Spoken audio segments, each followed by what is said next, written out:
This is going to be the third edition of my offense data review, where I talk about some of the patterns and tendencies that we're seeing. We're talking about a small sample size through 2 games. But if you've listened before, thank you. Welcome back. I'm going to go through the data through 2 games. We got 129 plays in the database. I actually have 131, including penalties and a couple of other situations that don't count statistically. If this is your first time listening, please let me know what you think off the first impression as the video or podcast premieres, I guess. I use the word podcast in air quotes when I'm talking to friends or other content creators because I'm not having guests on right now. I'll be honest with you. I wish I could. The reason why I do not is because it takes so much time and effort to create content during the week. I originally wanted to have people on, and I still may be able to do that. There's 2 in particular that I'd like to ask to come on, people that really helped me see what was possible. I'm talking about Edgar Allan and Sip Tally, but I know those guys are busy too. So in any case, right now it's a solo operation because to coordinate with someone else is going to be almost impossible with what I have to get done during the week in terms of creating content, tracking the database. My process did get quicker this week, so I would love to have this out on Wednesday mornings, the second week in a row that I said that, but nonetheless, here we are. So as I said, I've got 129 plays in the database. Let's get right to something that's going to be different for me versus if you look up the stats on any website, ESPN, what have you. I have 58 runs, 59 passes, and I'm going to create a third category, 12 pass/scrambles. Now, I've always had that third category in the database. We've even dating back to high school coaching when we would track stuff like this. And here's why I suspect or I wonder if there's a couple of times where Monken is calling a pass concept and the design of it is to have Lamar scramble. Or at least that's option 1B. Now, I know in the past people have criticized Greg Roman for that because that seemed to be one of the things he was looking to do. I'm not sure that is happening, but there's at least 2 plays where I suspect it, and we now have a pretty significant number of pass/scrambles through 2 games. I think it's 12.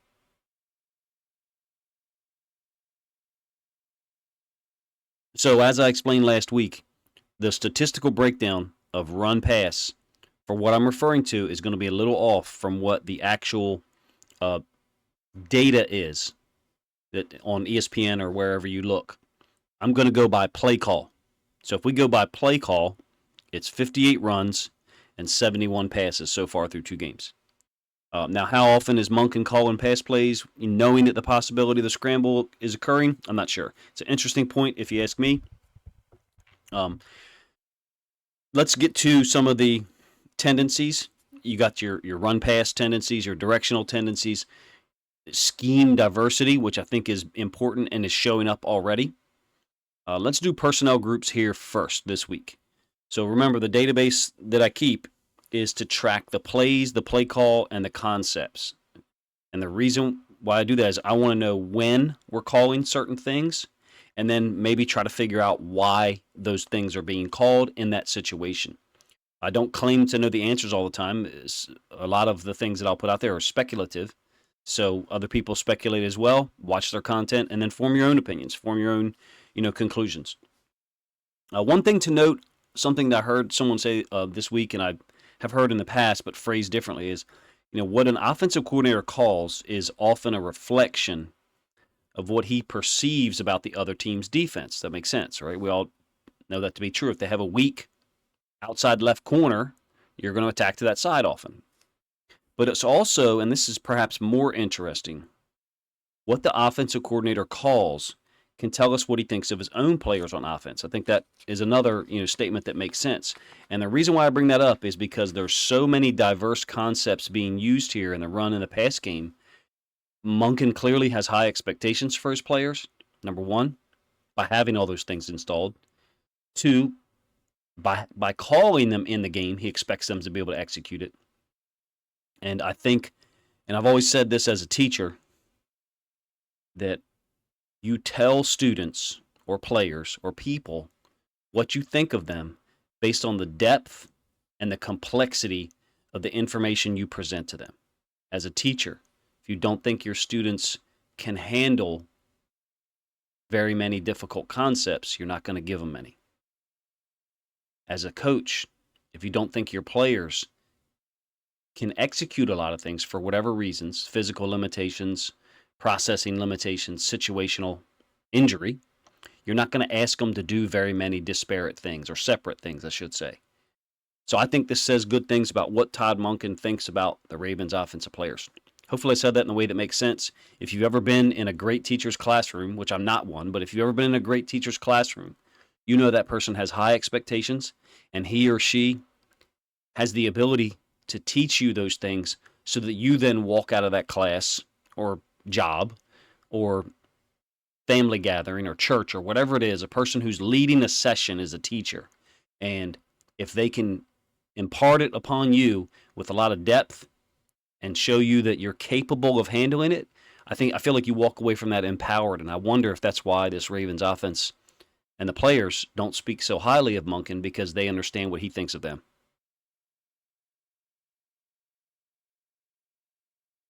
All right, so occasionally I have to mute my mic so I can reorganize my papers.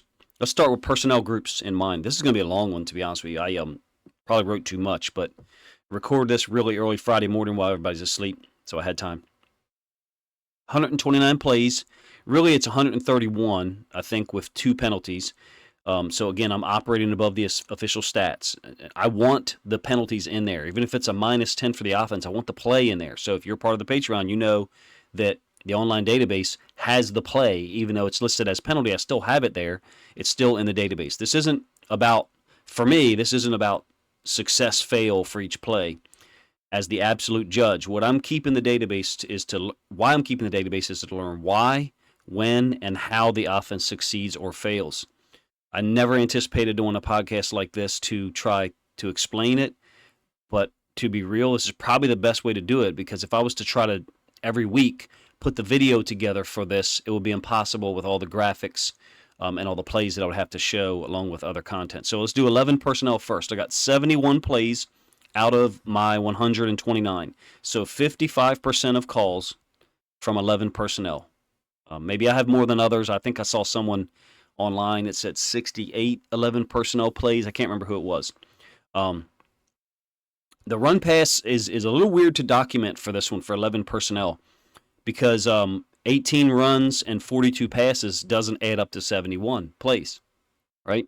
It only adds up to 60. So you know what we've got? We've got 11 pass or scramble plays that have been tremendously effective.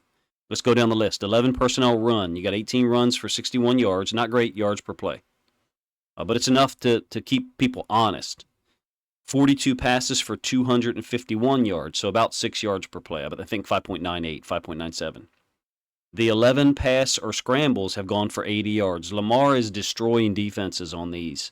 There's been a couple that there's one against the Texans, I think it was a 1-yard scramble. There's one that was like 2 yards, maybe against the Bengals, maybe 3 yards off to the right sideline. But those scrambles have been effective. And I forget who it was on Twitter. It might have been Mina Kimes. I hope I'm saying her name correctly. Talking about 11 personnel scrambles having more space and yards available. I mean, that's a general statement, but I think there's some truth to it. And when I read it, I was like, I think I read it Thursday afternoon, and that was right around the time that I was creating this data, and I was like, oh, that's kind of what I'm seeing. So it was neat to, I think it was her, it might have been someone else, neat to see someone else refer to something that aligns with the data that I've got. Let's switch gears a little bit before we move on to another personnel grouping. From 11, what I like is it's the multitude of concepts being run that's having a positive impact. So let's do 11 personnel pass concepts, just to name a few. You got snag flat, which we've always run, and everybody does. We're still running. Mesh, another iteration of it that we call half mesh, but that's a topic for another video. Z under, which is kind of self-explanatory. The outside receiver of the Z is running under. Someone on the inside, the number 2 receiver, is running a vertical. We've ran the slot fade multiple times. I hadn't seen the slot fade in previous years with the Ravens that often. I do remember it against Buffalo in 2019. Maybe the Colts one time in 2021. But we're running it a whole lot, and Lamar's throwing it well. He did overthrow Zay in this game, I think, against the Bengals. Some over concepts, but we're not nearly as dependent on those as we have been in the past. You know, the over concept complements the run game a lot, and that there's a play fake. You pull the linebackers or the nickel defenders up forward, and then you create more space between the second level defenders and the third level defenders. The linebackers stepping up and the safeties theoretically staying at depth, not coming forward in the same manner that the linebackers do, creates more distance between the second and third level, and the over concept fits over the second level underneath of the third level. We're not nearly as dependent on that. Screens, and bubble screens. There's a lot of them. And then there's also in 11 personnel enough check X routes backside to keep the defense honest. I always put that in the database: check X post, check X slant. It may not be called. It's certainly not called like that in the headset for Lamar. But I'm doing that because I know that it was a throw to the backside X, where Lamar may or may not have looked there first, or he may have just gone back there. Run concepts: inside zone, outside zone, pin pull pitch or pitch crack, power, lead sweep. There's some same side runs. I mean, the run game might not be as effective in 11 personnel, but there's a wide variety of concepts being shown. It's far more multiple than our run game in the past, from the standpoint of having so many disparate so many separate concepts. All right. By the way, talking about the run game, this is a perfect time now to switch gears to 20 personnel.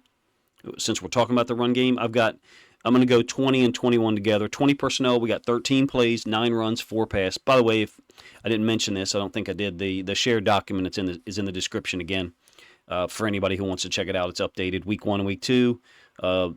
First 2 tabs: Ravens first downs, third downs, 11 personnel, 20, and then 20 and 21 and 22 packaged together. So getting back to the data, 20 personnel's got 9 run, 4 passes, so heavily weighted towards the run. So that's Ricard, some other tailback, either Justice Hill or Gus so far, and 3 wide receivers. And 21 personnel is similar. 25 plays, 19 runs, and 6 passes. So let's combine those two for a moment, because we didn't see a lot of 22 against the Bengals. We saw two times, and both times it was jumbo 22. It was we saw it twice on the fast sweep to Duve on the last possession. That's the only times I had 22 personnel from last week. But let's combine 20 and 21 personnel, and you've got 38 plays out of those two, 28 runs, 8 pass plays. So Ricard on the field is heavily weighted towards the run. Another interesting note here is that the pass scramble plays are non-existent in 20 and 21 personnel. I don't know if that's by design or just chance.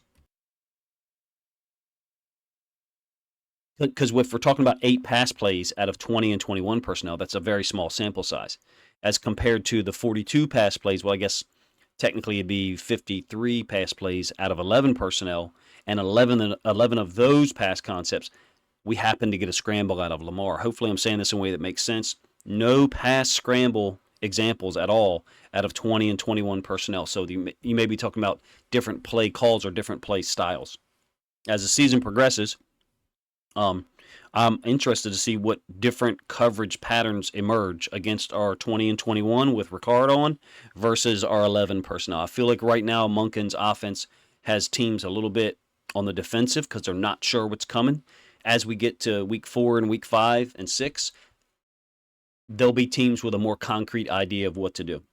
One thing to consider, additionally, with 21 personnel in terms of this data, is in week 1, we did not have Mark Andrews. So we could see some more balancing of the run-pass ratio with Andrews out there, meaning Ricard lines up at tight end and Andrews goes out to receiver. So we've got a 21 personnel grouping, but an 11 personnel formation. That's why it was funny. I try not to comment when I see these things on Twitter, but someone was calling 11 personnel a formation.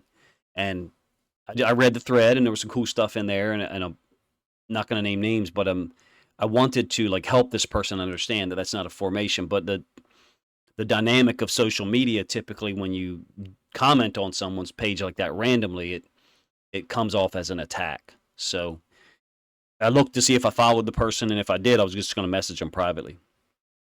So 21 personnel run, not good yards per play, but 21 personnel pass plays, 6 passes for 82 yards, 5 of 6 passing.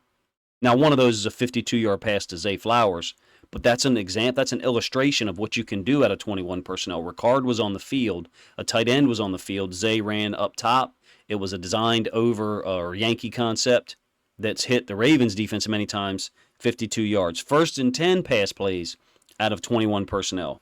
You got 3 for 3 for 72 yards. Again, one of those is the Zay Flowers thing. So small sample size, but if we continue to get data like that, then we'll hopefully be doing more 21 personnel 1st and 10 pass plays because teams are expecting the run when they see Ricard on the field because of what this data shows. One thing to note or try to explain is that, or one thing that I should put out there is these personnel groupings are not static elements. The run pass and the directional balance, which I haven't really talked about at all so far today, will move or shift throughout the year. Through 2 games, we don't have a real tightening of that run-pass ratio yet, or in terms of one game isn't going to affect the data that much, isn't going to affect the range or the relationship. As we get to the 5th and 6th and 7th game, one game is going to have less of an impact on that data because it's only 1/6 or 1/5 of the amount of data that we have, approximately. So we'll see some established patterns emerge at some point. I do think that 20 and 21 personnel remains very interesting to me, especially with Andrew's return, and also with seeing how Monken used Gus and Ricard on the field at the same time against the Bengals. And what I'm not talking about Gus running the ball, which I thought was extremely effective. 10 carries, 62 yards. I believe he converted 5 third down runs. Maybe, I know it was 4. Maybe it was 5, but 10 carries, 62 yards. That's not really what I'm referring to in terms of his usage with Ricard on the field at the same time. I'm talking about Gus being used as a lead blocker for Duve, with Ricard either on the same side or on the opposite side. So Ricard could be to the flow side, to the play side, or he could be backside. Monken seems willing to use Gus in that manner. I counted 4 times where Gus was leading out for someone in the last 2 weeks. 2 times this past week for Gus against the Bengals, and 2 times for Justice Hill in week 1 against the Texans. So 4 times where the running back has been asked to lead out, and I'm pleased to see it. Again, I think it speaks to having high expectations for your players, and we certainly got some benefit out of those 2 sweeps on the final drive. 22 personnel fast sweep to Duve was 2 big plays that set up 3rd and shorts, or 3rd and 2, 3rd and 3, one of which Lamar converted with a scramble, and the other Gus converted with the 22 jumbo power play that the Bengals still haven't stopped. So having Gus on the field with Ricard and using Gus as a lead blocker kind of goes against our 2021 and 2022 tendencies. I think it's an illustration of something I said in a video earlier this week, whereby Monken is looking at how teams defended us in the past, and he's putting Ricard on the field. He's giving them the bait. Here you go. Key on him the same way you did, and now I'm going to do this, and I'm going to go against those tendencies, and Ricard's going to go the other way. There was a QB counter read play that Lamar almost busted against the Bengals. I think he ran up the back of a lineman. Someone, a comment on YouTube, I forget who it was, but it was a really astute comment, said, hey, it looked like Lamar was too fast there. He may have been too fast, or the lineman may have been too slow, or there may have been some congestion. But the point is, Ricard went with the QB counter read. Gus and Duve went opposite. So Lamar kept it. But there's going to be a time where we give it, and Ricard goes opposite with Lamar and takes a lot of attention with him. That was a Joker's set late in the game, I think. 3rd, 4th quarter, something like that. If you end up looking at the shared document, it should be in there. All right, on a related note, we do have 5 plays from 22 personnel now for the first 2 weeks of the season. And like I said, recall that Monken used 22 personnel twice on the final drive against the Bengals, both of which was the fast sweeps to Duve. 2 critical runs, like I said, with Gus as a lead blocker. So, perhaps Monken's going to use 22 a little different than, obviously, how Roman used it in 2022 when injuries kind of put the offense in a position where he, Roman, felt like it was appropriate to use Josh Oliver more so than some other wide receivers that we had on the roster. We did get 2 iterations of Jumbo 22, where a 6th offensive lineman's on the field. In the case of Falele, it's the touchdown run by Gus, on a 2nd and goal. And then the last offensive play of the game, well, the next to last offensive play of the game, the last play was victory formation. So let's do this now through 2 games. We got anything 2-back with Ricard on the field is 34 runs and 9 passes. Talking about 20, 21, and 22 personnel. Really heavily weighted. It's pretty incredibly slanted. Be interesting to see, like I said, if defenses come up with a more specific game plan for Ricard, and or how Monken uses that against them with guys like Gus, Duve, and Justice Hill. I broke this down too. Maybe some other people have mentioned it, but Ricard's been on the field for 43 out of the 129 plays that I have. I've done my math right. So exactly 33% of the offensive snaps. I think I speculated like 25 or 20% earlier in or before the season started, and some really smart people were like 40%. So they're pretty close, whoever you were.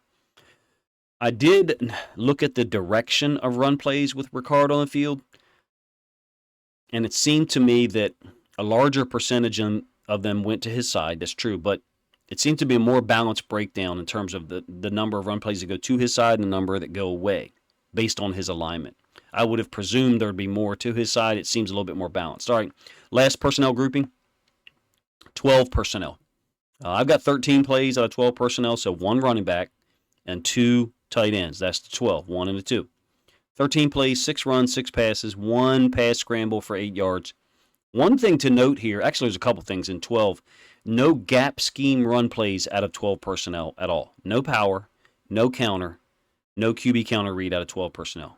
It's all outside run stuff. So you got jet with the pin pull pitch, which is, some people call toss, 3 times. You got fast sweep 2 times. And then you've got a buck sweep look 1 time. So you've got no gap scheme runs out of 12 personnel. You got no option or read plays out of 12 personnel at all. There's a clear difference there in the type of play calling that you're getting. You've almost got 3 sets of play calling, 11 2-back stuff, and then 12 personnel. Although we're talking about a small sample size with only 13 plays and 12 personnel. You may say, what does that matter? But to me, it's perhaps an indication that maybe our 12 personnel attack is not totally developed. Maybe it's not a real big priority for Monken. Or maybe it's intentional. If it's intentional, then Todd Monken is a special kind of jerk. And one with a lot of confidence. So what I mean is, if it's intentional that he's not doing certain concepts out of certain personnel groups, if he's back mapped it and said, I want this to be the outcome, and therefore I'm going to remove these type of plays from 11 personnel, and I'm going to remove those type of plays from 12 personnel for whatever reason, whatever the reason is for that, then he's a jerk. and look, I'm a huge fan. I'm a huge Ravens fan, but I'm a former defensive coordinator. Okay, so there is a part of me that actively roots for the defense on every snap. Now, I want the Ravens to score points. I want Todd Monken to do a great job. I want Lamar to do a great job. But I'm telling you that inside my heart, I'm a defensive coordinator. To illustrate that, one of the situations that I know I made a whole room full of people laugh one time was our head coach was talking, and he said, look, we would rather win this game 53-50. We were talking about defense and how well he was talking about defense and how well the defense had prepared and how well the defense had looked in practice. It was a Thursday practice. We had just finished a defensive period. Thursday practices for high school, no pads, your shells. So the kids are just, going. It's a walkthrough. People call it a walkthrough. You do your bench drill. You rotate. You kick off. You play defense 1 snap. You get an interception. Then you give your extra point. Then you kick off. Then you do punt return. And then you do offense. And then you do extra point. So you're going through the situations of getting kids on the field, getting kids off the field. So you're practicing that process on Thursday. So one of the things that we did after a defense period was the coach was talking and he said, hey, you guys are doing great, but don't get it twisted. We'd rather win this game 53-50 than lose 7-0 in a game where you guys, the defense, pitch a shutout and we, the offense, give up a touchdown. And as he's saying it, like about 15 or 20 kids kind of like glance at me and I'm giving a look like, that like wide-eyed look like, oh, I'm not co-signing this, I'd rather lose 7-0 and pitch a shutout than win 53-50. That's not reality. You'd rather win the game. But there's a part of me that thinks that way. So when I say Todd Monken is a special kind of jerk, what I mean is if he has actually intentionally removed certain conceptual elements from particular personnel groupings. First of all, I don't understand that, but I'm speculating that it could be true based on no gap scheme runs out of 12 personnel, no pass scramble plays out of 20, 21, 22 personnel. Perhaps there's a better explanation that I'm not grasping. But anyway, 12 personnel plays, not nearly as much depth or diversity as 11 or 20 or 21. A lot of sweeps and pitches out of 12 personnel. All right, let's move on to some formations. I feel like I've exhausted the personnel stuff. Let's look at some formations that Monken uses across multiple personnel groups. I did the bunch video. Hopefully you checked that out. It's a look at the bunch formation, all the different versions of it, A, B, pistol, and under center. I think that bunch formation is one of Monken's favorites. So feel free to check that out. It's got, with film and the data. I think I'll show pictures of the data. It's one of my personal favorites. So I won't talk about that one at length here, but let's do a different one. Twin slot is a spread formation. It's an 11 personnel formation, but he's doing it from every platform. He's doing it from 12. He's doing it from 20 and 21. So you've got to defend twin slot no matter what defense you have on the field. You may have your base defense on the field, 21 personnel, and you got to defend twin slot. Twin slot, in case you don't know, is 2 receivers to one side, typically the field, and then to the backside you've got a outside receiver, number 1 receiver, typically to the boundary, and then the tight end who is attached to the line of scrimmage but not on the line. He's off. Some people would call him a slot tight end, hence the term twin slot. Twins to the field, slot to the boundary. Running backs in the backfield could be A or B gun. This is a spread to run formation so far through 2 games. If you're not familiar with that phrase, some teams are spread to pass. Some teams are spread to run. If your brain only thinks of the NFL, then you probably shouldn't be listening to my podcast, because those phrases, spread to run and spread to pass, are more applicable to college and high school. Think of Oregon when they first started with the spread, or West Virginia under Rich Rodriguez when they first started running the spread. Those teams were spread to run, meaning they were spreading you to run the option game, zone read, and run the football. Twin slot, so far 8 runs, 4 passes. The run concepts are varied: wham trap, outside zone stretch, inside zone.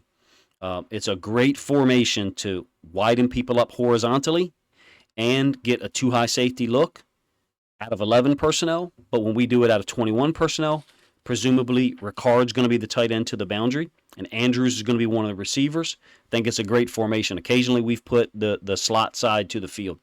When you look at the pass concepts being utilized, it's pretty diverse. Tight end wheel into the boundary with an in cut from the field. This is a catch for Rashad Bateman against the Bengals. So the tight end's running a wheel, the wide receiver to the boundary is running a go, just running people off, and then the slot receiver from the field is running like an in cut at like 8 to 9 yards. So he's running onto the space vacated by that wheel. This is a spread to run formation. Like I said, it looks like a formation that Todd Monken, if the data holds like this, it looks like a formation that Todd Monken has created to spread you out horizontally and vertically and then run the football.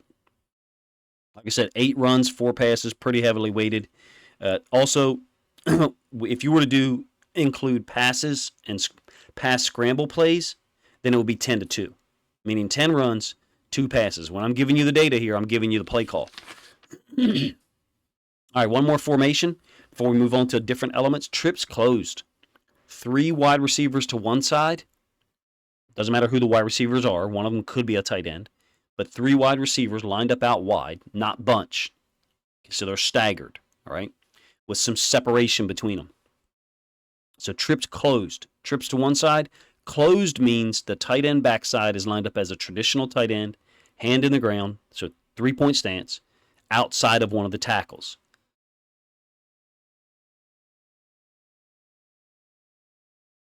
So if we say trips right closed, the 3 receivers is to the right, and the tight end to the offense's left is closed, meaning there's no one outside of him. It could be A or B, the running back on either side, or it could be pistol. I suspect that some of these plays are pre-snap RPOs where Lamar is reading the defense, how they line up, and giving Lamar the option to throw a bubble screen to the trips, which we saw against the Houston Texans, a bubble out to Zay Flowers. I think one time it was trips, actually 2 times it was trips, and one time it was bunch. But Lamar has the option to do that or give the ball to the running back on a run concept over here. If you recall the fumble against the Texans between him and I think Justice Hill, I believe it's possible that was a pre-snap RPO where Lamar had decided that he was going to throw the ball. Maybe there's supposed to be some communication between him and Justice Hill. In any case, I think Justice Hill's hand hit the ball. But trips close is a horizontal spread. It's a spread formation, all right? Pre-snap and post-snap. This is the type of thing that Monken talked about in camp. Remember, he said, we want to make people defend every blade of grass, the horizontal spread of the formation, sideline to sideline. Trips closed expands you to one side and compresses you to the other.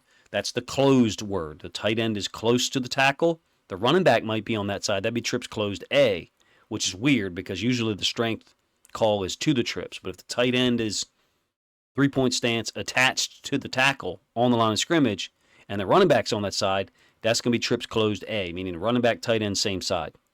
Same exact situation, except the running back's on the other side, make trips closed B, which is a weird one for kids to explain it to because you're like, hey, the trips and the running back is on the same side.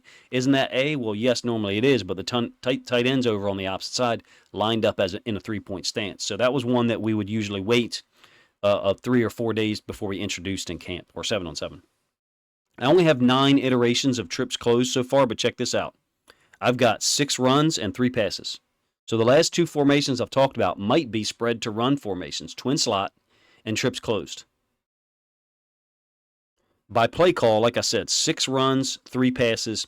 Is it possible that most of those are Lamar reading pre-snap the defense's alignment and deciding whether to give it or whether to throw it out there to the edge? It's possible. We've also seen Lamar check to a lot of plays, walk up to the line. I felt like against the Texans, most of his checks was checking to run plays. Against the Bengals, I felt like there was no perceptible tendency there. There was nothing that I could say, oh, he's checking to run plays. Oh, he's checking to pass plays. It looked very balanced and unpredictable to me against the Bengals. Let's move on from personnel and formation to situational. Inside the 5, what's Todd Monken doing? Short yardage, inside the 5. He's going to go unbalanced a lot, at least so far through 2 weeks. Okay, that could change. And if he's not going to go unbalanced, he's going to go jumbo. So far, we've got unbalanced 7 times in 2 games, all in short yardage situations. Makes sense. Remember J.K. Dobbins' touchdown on the pitch, pin pull crack in week 1 against the Texans? That was unbalanced.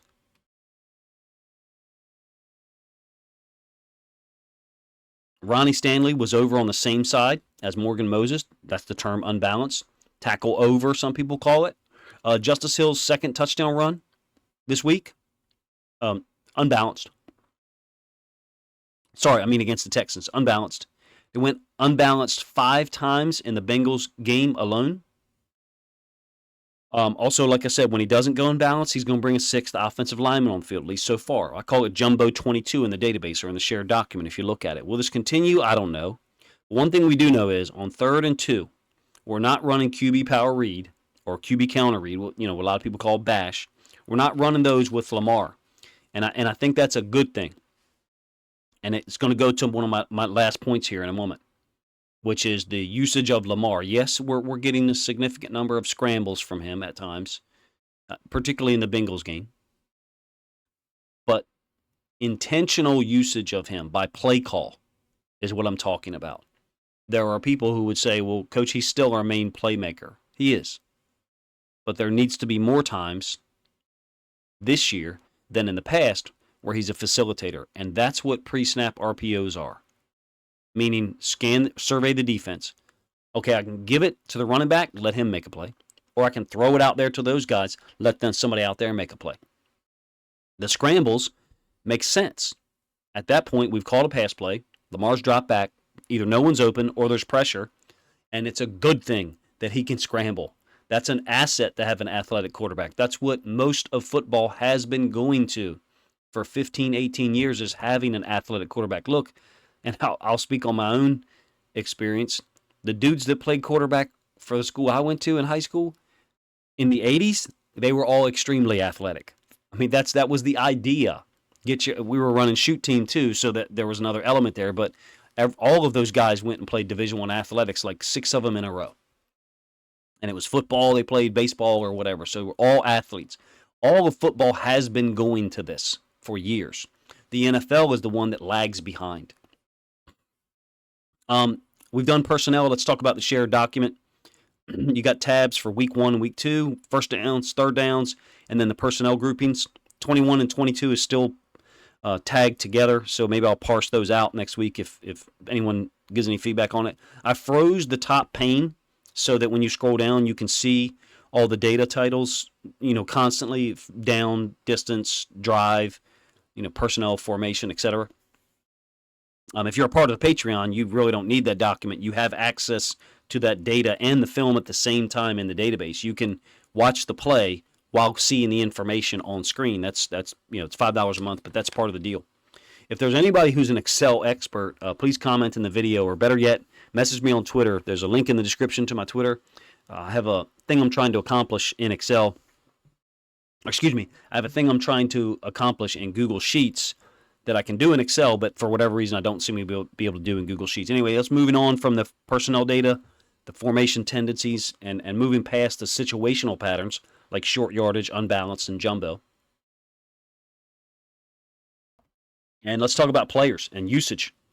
So individual players could be used more, certain ones. There's certain guys who could handle more of a workload than they're getting. It was Andrews' first game back.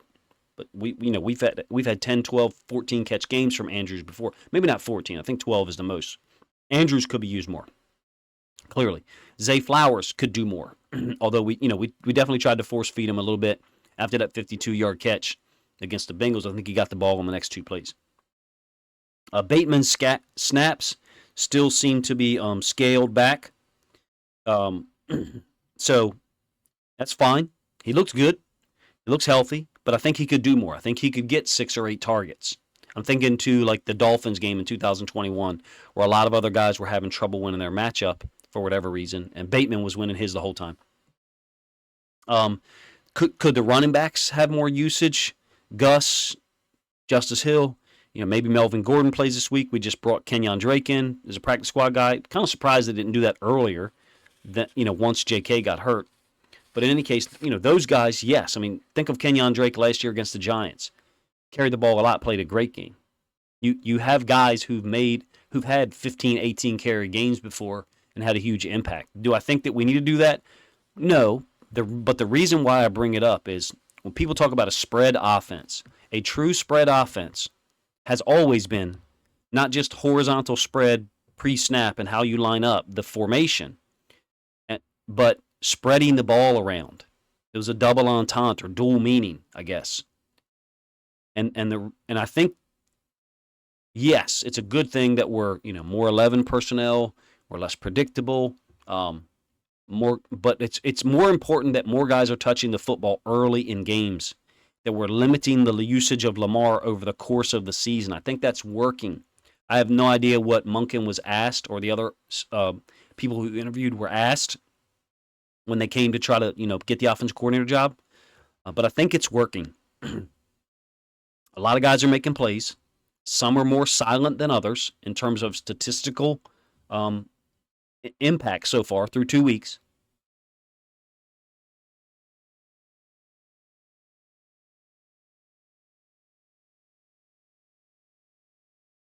Think about Isaiah Likely. I don't think he played very well in week 1. He did have a catch on the first play against the Bengals, and his blocking looked significantly better, I thought. On the fast sweeps, on one of the pin pull pitches, I think he's doing a great job, especially on the pin pull pitch. I mean, I think he basically rode, I think it was CTB all the way out of bounds. Maybe it was a woozy.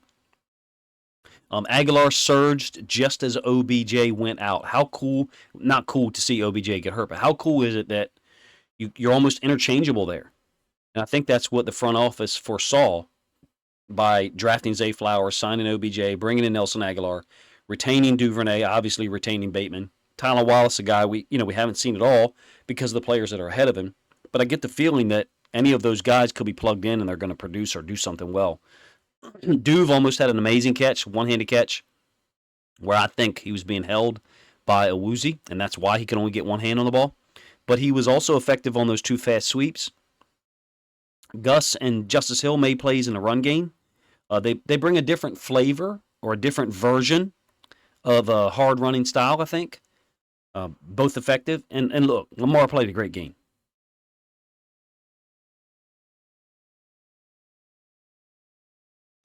Statistically, I think he only threw for like 247 or 237, something like that, but high efficiency. And then when we needed him to make plays, he did. The 3rd and 3 scramble for 12 yards, that one seemed to break the Bengals defense.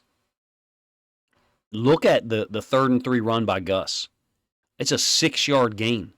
We're running downhill on people. DJ Readers gets a paw out on Gus. Gus runs right through it. I think that 3rd and 3 scramble by Lamar on that drive just broke them. I think it was a bad call by Lou Anarumo. I do. That coverage call, 3-man rush with a spy by Logan Wilson, and they doubled Andrews. Individually, those things, okay, cool. A spy on Lamar. Great, I get it. Everybody thinks a spy is the answer for a scrambling quarterback or a quarterback who can scramble. Doubling Andrews, okay, fine. You want to take away his main weapon. Makes sense. The Bengals have done that for years, though, on 3rd down to Andrews. Not every 3rd down, but they pick and choose when they do. But when you play all those things at the same time, along with a 3-man rush, and your 2 outside rushers are kind of getting upfield, I mean, Lamar just steps up, and there's too much space there. Too much space. When they've done that in the past, they being the Bengals, 3-man rush with a spy, they've been better served when the edge rushers weren't attacking so much. When they were we used to call it like shielding. So they were just shielding 2 or 3 yards depth in the backfield so the quarterback couldn't step up. So if he did scramble, it had to be lateral, not stepping up and then moving side to side or retreating. All right, I wish I could track the Ravens defense for real, but the coverages, I'm getting them in there. The area of the field, we're calling certain coverages, the down and distance coverages and blitzes. It's slow because I spent so much time making content and then preparing for this during the week. Someone did message me on Twitter and say, hey, Coach, are you worried about giving away the data like you are, that other content creators could use it? I'm like, that's what I want. Yes, please do. And I don't care if someone credits me or not. Like, this is the information that I can't believe the NFL doesn't provide. Personnel, down and distance, they do provide. Who throws the pass and who catches it, they do provide. Who makes the tackle, they also provide. But some scheme, there's no reason why they can't give us the scheme. There's no reason why they can't give us the personnel grouping. A play call name, they're not going to give us that because there's no ubiquitous play call. I mean, I know everybody says, oh, bash, but guess what? Everybody doesn't call it bash pre-snap in the quarterback's headset in the NFL, nor in high school and college. Everybody doesn't call it bash. Everybody's got their own name. Some people use capitals of states for their play names. Some people use college names. Some people use Atlantic and Pacific. We had a team that we used to play. We picked up on their calls. It was inside zone was Indiana or Illinois. Outside zone, I forget. Now I think it was Oklahoma. So the I and the O. So point is, the NFL could give us some of this information. They don't have to give us play call name. They should be doing this. So I want people to use the data. I'd be more than happy if they do, and whether they give credit or not. This is the second week in a row where it took till Thursday night, Friday morning to get all this data aggregated and organized, but my process got quicker. Hopefully I can do it Thursday afternoon. If you enjoyed the audio, please let me know. I have no idea how I would incorporate guests into this at this point. I would like to, but finding the time, it would mean being a day earlier on the data, getting someone the data to look at, and then trying to find a time to match with that person. So appreciate you guys checking this video / podcast out. If you have any suggestions for how to improve what's going on here or add to the elements that I'm trying to provide people, I would like for you to put them in the comment section. This is fun for me to do. The data will be in the description. You're welcome to check it out. If you have any questions, please let me know in the comment section or feel free to message me on Twitter. Hopefully you guys have a good morning. Appreciate your time.